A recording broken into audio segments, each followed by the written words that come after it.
You can't have a conference call to figure out what your core values are. If you don't know why you're running and what case you want to make to voters, if you don't actually know what you want to fight for, then no consultant or donor or advisor is going to be able to tell you. Instead, you'll end up like Kamala did, moving in one aide's words from speak truth spring to 3 a.m. summer to the current justice winter.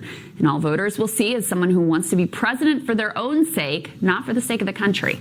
Of course, Kamala's Medicare for All mess has been particularly instructive.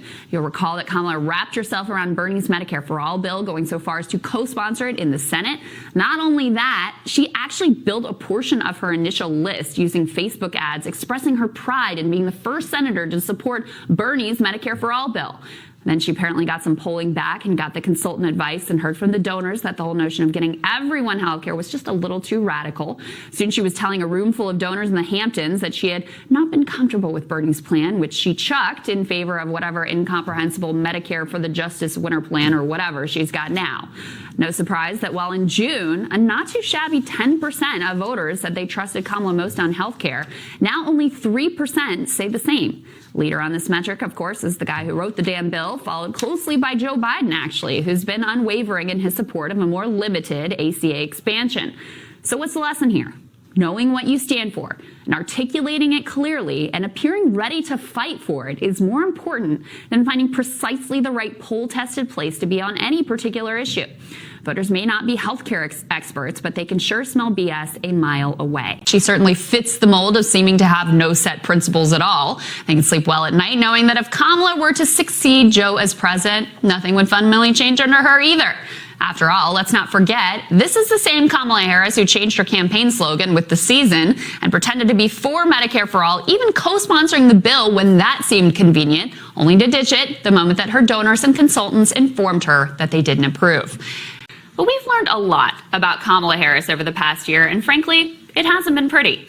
The damning picture which emerges from Senator Harris's record in California and on the 2020 campaign trail is that of someone who bends under pressure and in particular bends to accommodate the rich and the powerful. And while yes, the term ambitious is a loaded one when it comes to women, it's an accurate charge in this instance, not because there's any crime in wanting to lead, but because it is a crime to believe that your own proximity to power is more important than any values. And it is certainly a crime to misuse your position to trot on the vulnerable and coddle the powerful, as Kamala Harris has done in service of her ambition. Now, parts of Kamala's record were laid bare during the Democratic primary. Tulsi Gabbard exposed the fact that while she was calling herself a progressive prosecutor, the truth is that Kamala originally positioned herself as a sort of law and order candidate.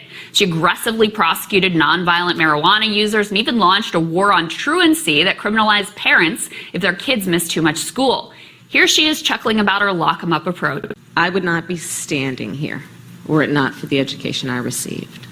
And I know many of us will say the same thing.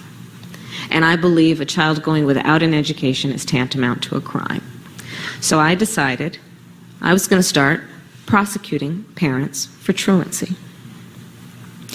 Well, this was a little controversial in San Francisco. But that's actually only half the story. The other half has been exposed in reporting by Aaron Glantz, David Sirota, and others. As she was throwing the book at the poor, Harris was letting the well-connected loot with impunity. And when it came to holding California's powerful tech industry to account, Harris has been equal parts restrained and chummy. In fact, as Zach Carter reports, Harris was California AG at a critical time during the growth of these Silicon Valley behemoths. As the state's top prosecutor, she was perfectly positioned to check their expansionary ambitions, but instead, she sat back and did nothing, becoming a favorite of the industry and the Silicon Valley donor community. Facebook acquired WhatsApp and Instagram on her watch, and she didn't do much of anything. Well, I shouldn't say she did nothing. She did pass along a glossy headshot and self-congratulatory lean-in story to help Facebook's COO, Sheryl Sandberg, out with her book launch.